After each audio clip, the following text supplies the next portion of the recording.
Welcome to another episode of Diving Deep with the Gale Force Twins, where we talk about the behind-the-scenes magic of what's going on with our latest projects and running a content creation business. That's correct. So today what we're going to be doing, we are diving deep into our spear fishing in the Florida Keys, specifically Big Pine Key episode, which is on YouTube, always details in description box, that we filmed with the Outdoor Channel for our YouTube series called Gale Force Experience. And we filmed that this summer. If you want to just watch it straight through and not hear the behind the scenes magic of it all, you can go ahead and find that on our YouTube channel or the Outdoor Channel's YouTube channel or My Outdoor TV.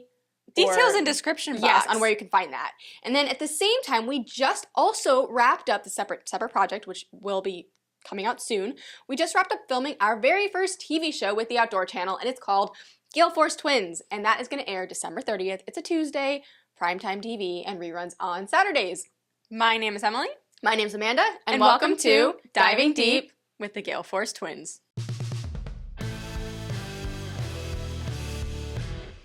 So let's start with setting the scene for how this episode came to life. So I think the craziest part. This was crazy. The craziest part is that, okay, first let's backtrack. So Camus built this 291 hybrid in 3 months. That is, which is insane. Incredibly fast. Yeah. We were down to the wire. We took delivery of this boat at 8 p.m. the night before filming this episode. So imagine getting a boat. Then literally, the sun. It was close to summer. It was like May, late spring, early summer. So thankfully the sun set late. Oh yeah, I'm talking sun is setting. It was 9 o'clock at night. I think when I pulled into the dock. Our photos that we posted to Instagram the day that we got the boat, you can see the sun setting, and that is literally the night before. It was the night before we had to get up the next morning and start filming this YouTube series. And I never run the boat. There were no life jackets on the boat. There was no Type 4. There was no fire extinguisher, no first aid kit. Thankfully, we were smart enough. We went ahead. We already had all of that purchased. Yeah, so it was just a matter of putting it on the boat. We already had our checklist in order, and all that was taken care of. But we did take delivery of this boat the night before. Now, I am very thankful that our very first time, our maiden voyage on this vessel, was a diving day. I agree. Because I think with diving, it's a lot less equipment. Mask, fins, snorkels, spear guns. That was all we needed. Yeah. There wasn't any circle hooks, J hooks. Oh, we need 20-pound leader, 40-pound leader. Oh, we're out of it. No, none of that. Yeah, when it comes to fishing, we outfit our boats for basically if we're out there and we need to change gears, we can change gears. Yeah, so we always have so much variety of fishing tackle and supplies on whatever boat we're fishing on. And like Amanda said, thankfully this specific day we were spearfishing, so we didn't have to worry about building up that kind of catalog of tackle tools. Yeah.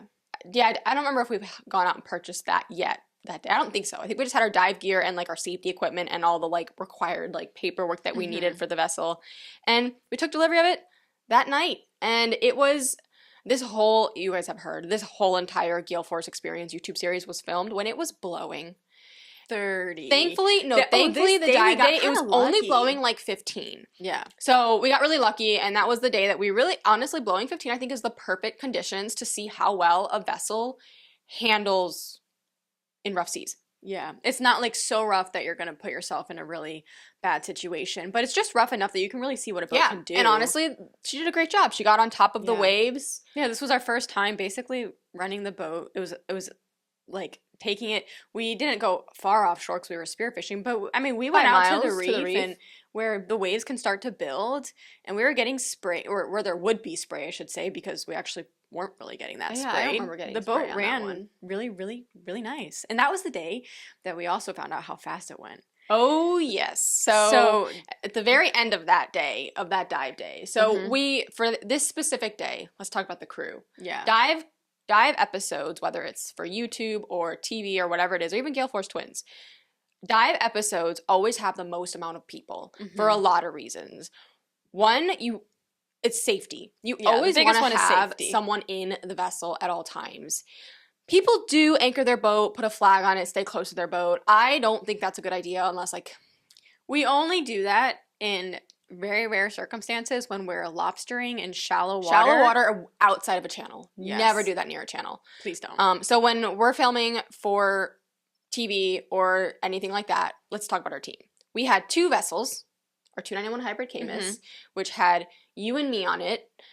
We had our 2 cameramen, Baker and Christian, and then we had CJ, who is our friend and spearfishing guide. He's awesome if you want to spearfish more often, get better at it. And then we had a Captain Dylan, who was driving the boat. He's also a spearfisherman, but we hired him that day to basically run the boat when all of us divers were in the water. We're all in the water, so we need someone driving the boat because the ideal way to spearfish is to drift. A team of and I think a team of like if you only have 1 diver, 3 people is the minimum. A diver, a dive buddy in the water, and then someone on the boat. So that's 3. That's what you want at a minimum. You guys can rotate roles. But then also we had a second boat, which is our camera boat, which had basically all the extra camera footage. It had not footage, camera equipment, because the boat was like loaded. It had Mason, our long lens guy, our specialty shot guy, and Garrett, he was also captain and underwater videographer. Yeah, he does specialty shots, so he does underwater footage. So yeah, we were loaded. A lot of people. That's a lot. Yes. And it was this day that we're running back in. Yes. With, how many people were on the boat? 4. At least. 5 on the Camus, plus dive gear, plus cameras, plus equipment, plus a full tank of fuel. And this boat went over 60. It hit like 63. And I remember... And we pulled back. We were just we don't even need to go this fast. I don't need to go this fast. And I would love to see how fast it actually goes with less weight in the boat, but with like just you and me and low on fuel. Just like low on fuel and like your regular everyday tackle, not enough dive gear and cameras for a TV show. Yeah. That was an amazing day. All right, should we get right into it? Should we just watch it now, or do you have any? What else? I think. Do we have any secrets to share, or should we start watching? Let's start watching, and we'll share the secrets as we go. All right, you ready? We are running out of Big Pine Key, Florida today to do some diving, specifically some spearfishing. Now, we have never been spearfishing with a spear gun before, but we have done a ton of diving with a pole spear. But the good news is that using a spear gun is actually easier than a pole spear, so even though it's our first time today with a spear gun, hopefully it'll be a little bit easier. We have our friends CJ and Dylan as our guides today, and they're gonna put us on the fish. My name is Emily. My name's Amanda, and we're the Gale Force Twins. What's today's plan? All right, so basically I think we're gonna start in that shallower spot, get a nice warm up, stretch out our lungs, get ready. If the fish are there and cooperating, there's no reason for us to go any deeper. If they're not there, we'll get warmed up, move on to something a little deeper. Emily's a better diver than me, so if it's shallow water, give me a chance. I'll give you a chance.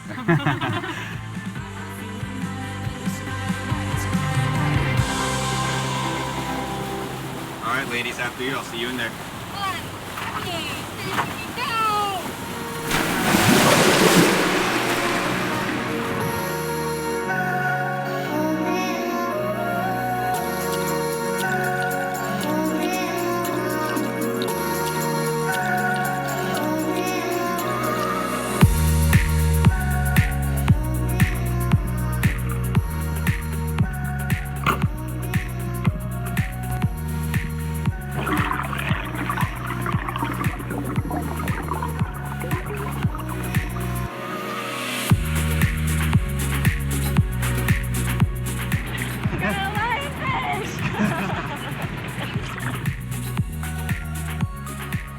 Big lionfish. I think it's worth mentioning that this was, I know we said it, if you guys were just... So I actually completely disagree with what we said in the beginning of this episode.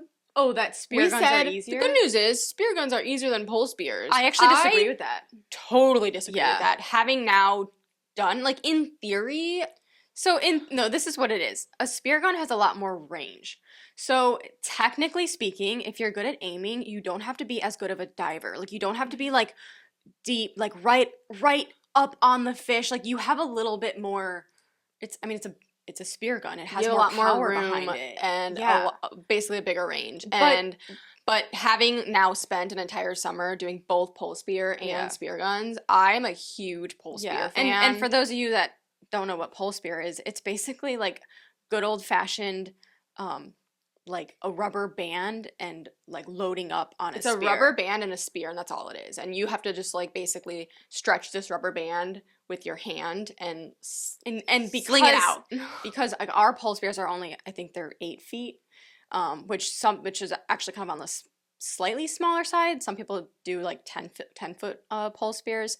And when you have a pole spear, you have to basically be right up on that fish. But the advantage to pole spears that makes them easier, in my opinion, is they're lighter. Yes. And less complicated. Yeah, like less to worry about.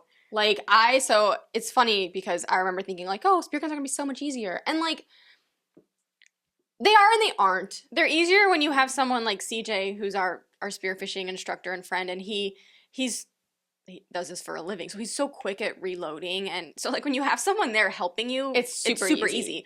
But if you're trying to load it yourself, or just if you take a shot and you miss and you got to basically put it back together, spear guns to me are much more complicated.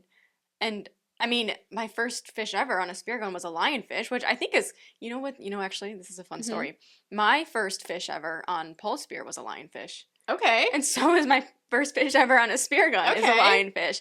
And lionfish, they're actually really great fish to practice shooting because they move very slow and they kind of just like sit there and stare at you. And they're invasive, so there's no regulation. You don't have to worry about how big they are or anything like that. You just have to be very careful because they have these venomous spines that can be incredibly painful if you get hit by one. Yeah, so, I mean, but they're great to eat. So definitely, if you ever see a lionfish, definitely spear it. If you're not going to eat it, still spear it. Get it out of the water. Be very careful. I'm going to actually throw in here. We do have an episode on catch, clean, cook lionfish. So if you do have an interest in filleting lionfish, please watch that episode because it is very, like, you can get really hurt. Yeah, it's we've never gotten spined by one, but don't go out there and do it without doing a little bit of research first. Yes. Okay. Let's keep going. To it. In the boat. Now these lionfish, they have 13 venomous spines, so you definitely want to be really careful. However, they are invasive as well as they taste really good, so it's a win-win. We get them out of the ocean, and we get to eat them. We do a lot of diving with our friend CJ Duffy. When you're spearfishing, safety needs to be a #1 priority. And it's good to always have a certified rescue diver with you. Not to mention his personal record breath hold is 6 minutes and 29 seconds. So that's a good person to take with you when you're trying to go get some big fish. There's one red grouper down there that's a little bit too small, but I saw like a bunch of other like mangroves and mutton snappers that were definitely legal. They're all chasing around that little pile of bait down there. So just take a nice breath, go down there, take your time, find something worth shooting.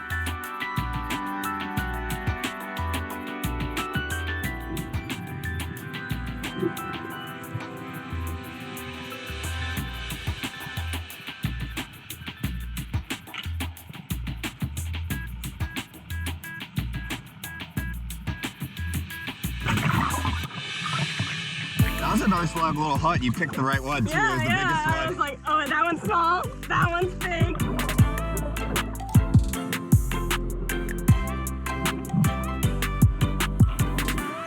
I have a little bit of a twin truth, so like a little fun fact about being twins. And that is when you're underwater, when we're fully wetsuited up, you can't tell us apart. So what's funny is at this point we had different fins. And CJ, he couldn't tell us apart when we were diving, so he would look down at our fins to be like, which twin is which. But the other thing that we started doing is, if you notice, our dive weight, our weight belt, we use different color weights. So mine are pink. Emily's pink. So my color is like, so you know how growing up, like as sisters or twins, I'm sure other families do this, but each kid has like a color. The pink kid, and I was the purple kid. Yes, and to this day, purple is still my favorite color. Yes. And so pink is still. Look, I know.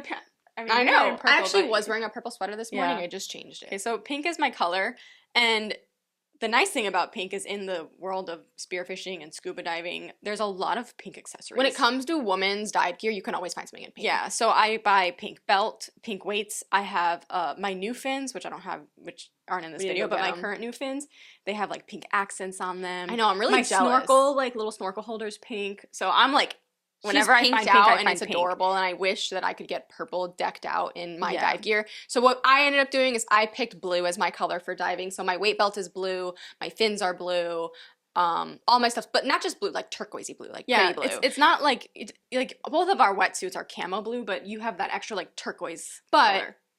If you're looking at videos, when I'm diving down, the turquoise blue almost looks white. Yes. So if you see a twin with like a white dive belt or like turquoise blue dive belt, it's Amanda. And then if you see pink, it's Emily. And we did that on purpose to help tell each other apart, because I agree. I don't know. Sometimes when we're diving and we're all in those blue camo wetsuits, if I look at the corner of my eye and it's CJ, I'm like, I don't know if that's my sister or not. I know. And the other crazy thing is this applies to diving and underwater. When I'm editing my own footage, I have to be like, who was that? The other time I've had to do that is when we were growing up in high school and even college, and we were in sports and we were wearing uniforms. We were pole vaulters. We used to have to zoom in on our hair tie color. Yeah, so there'd be these action shots like from behind or the side where you're jumping over a bar or a hurdle or sprinting, whatever it was, and we would zoom in on the hair ties and be like, what color hair tie was I wearing that day? So even as twins, sometimes we can't tell ourselves apart. And that's your twin truth. Got ourselves a mangy. There is a whole school of mangroves down there. And went down, took a minute, looked for what I thought in the moment was the biggest one. I think it was this one. Pretty nice sized mangrove snapper. Very, very common down here in the Florida Keys. They get their name because they actually like to reside in the backcountry by the mangroves. But when they do come out to the reef.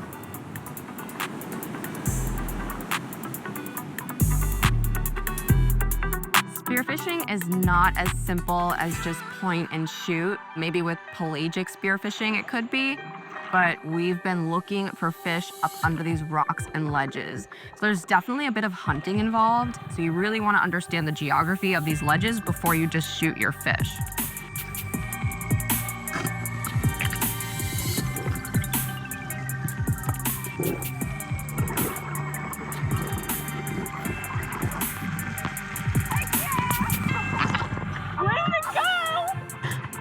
That's awesome! Way to not think about it. Just saw it and went for it, took your shot. No, CJ saw it and he grabbed my back and he's like, go get it! Oh yeah. There you go. I caught the biggest fish of the day! Okay, I got a backstory this one. So my first fish ever on a spear gun was a mutton snapper. Okay, and for those of you that aren't familiar with spearfishing, Muttons are hard. fast. They're spooky. They're spooky and they're fast. Yeah, like they show up and then they're gone. If you don't get them like right when they show up, you can do it, but it's hard. You can get them You can try to chase them around, yeah. but like they don't, like groupers, when you're spearfishing for groupers, if a grouper swims by, a lot of times they'll like go under a rock. Yeah. And they'll sit under a rock. So you can kind of hunt them, wait them out. Yeah. And like the mangrove snappers, that last shot that I shot a mangrove snapper, They stick around. They school, and these mangroves that I was shooting was schooling right around a certain, like a ball of bait, which was also kind of right over a rock. Right. But muttons, like, they don't do that. They scurry. They're like, ooh, this is sketchy. I'm out of here. They don't really rock up or anything like that. So it's pretty cool. My first fish ever was a mutton snapper. I remember, which I kind of said it here, but CJ saw it. He goes, there's a mutton. I didn't even see it yet. And he grabs my back and like pushes me under the water, like right as I took my breath. And I didn't even see the fish yet. I'm just diving. So I'm going down. Where is it? And I see it. I shot it. I was really proud of myself. I know, considering that because that is an aspect to spearfishing too, is sometimes you won't really be able to see fish that well from the surface, and like you'll see one for a second and then they kind of camouflage, and sometimes you have to start your dive knowing a general area that the fish is, and it's not until you get lower and closer to that fish that you actually spot it, and that's essentially what you didn't even see it. I didn't see it till I got down there, and I did it, and I'm proud of myself. I mean, that was awesome. First fish on spear gun. I mean, a mutton snapper. That's something to brag about for sure. I know, I am. You know what else is something that's crazy about your first fish on fly? It was a sailfish. A sailfish. Like, yeah, that's not normal. Yeah. My first fish on fly was normal. It was a trout, and then my first fish on spear gun was also a lionfish, which are both very like beginner things to do. But hey, you just skipped that step. You just went straight to the cool fish. We got a mutton snapper. I didn't even see it. CJ saw it. He grabs me. He's like, it's over there. I'm like, I didn't even see it. I just dove straight down. Then it showed up.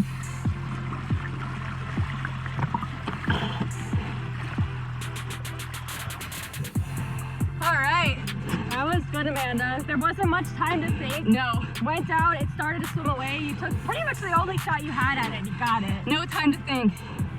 I just went for it, and now I'm winded. Not only is it just the spearfishing, it's also the free diving that you have to consider too. How deep are you? How long are you going to be under the surface? And the safety of it, as in when one diver goes down to spear the fish, there has to be another diver ready to potentially go and assist that diver. So we time our dives with the divers and see who has the longest breath hold, who's going to start the dive, who's going to meet that diver, and who's essentially on the surface as an extra safety and possibly shark duty. I celebrated a tad too soon, and the fish came off the spear. I'm gonna let that cloud sit, but I still want to keep looking for your mutton snapper because he's got to be in there. He's got to be.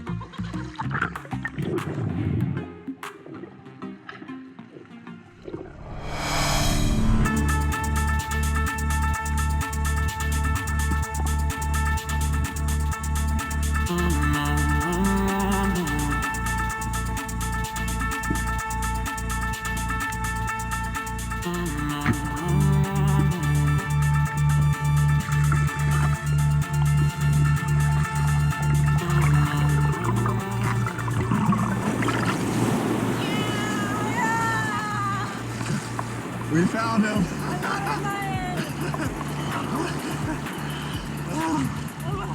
Okay. All three of us teamwork. Dude, yes. As we like to call it, windward makes the windward. Oh, that's so cool. I wish I was a twin. At least we don't have to leave a wounded animal down there now, you know? Yeah. That was a big tag team moment. Tag team First of moment. all, it's crazy enough that you can also not just say your first fish on spear gun was a mutton, but then My first two fish was a mutton. So I don't know if you can. do you count it? So your second fish In the mutton snapper. spearfishing in general and pole spear and all that, I 100% consider it a team sport. And the amount of times that the two of us have tag teamed a fish happens more often than not, almost. Yeah, I And completely what agree. happened was even lobstering. Oh yeah, Yeah. lobster. We definitely tag team that. I shot this fish. I shot him like right in the back, and he like basically Wiggled off. but was injured, and it did rack up because it was injured. Yeah. And then Emily went down and got the final shot on it. Windward makes the windward. Oh, that's so cool. I wish I was a twin. At least we don't have to leave a wounded animal down there now, you know? Yeah. Right, Amanda took the shot and pulled off. And you were able to stick around long enough to find it and take another shot at it. I got him, and then I like turned around and celebrated. Celebrated too soon. Too soon. Another mutton snapper going in the boat. Nice work, guys. Yeah, you too.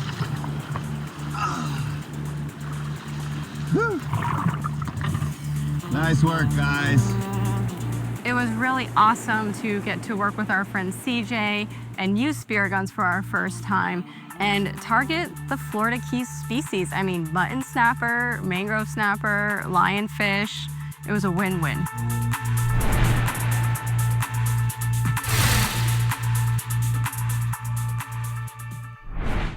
I would say our maiden voyage on the 291 Camus was a huge success. It was a huge success. I mean, it was in our home waters. First time though on a new boat, first time using a Yes. spear gun. And we crushed it. We had a great time. Yeah, I mean, that was awesome. Like that variety of fish is what's so cool about the Florida Keys. Like, what was it? Lionfish, mutton snapper, mangrove snapper. Thanks for watching another episode of Diving Deep, where we bring you guys, we peel back a layer, we bring you back behind the scenes to see some tell TV you the magic. TV magic, the behind the scenes, and the secrets of how everything comes to life. In the meantime, we hope you get out there, have fun, and stay safe.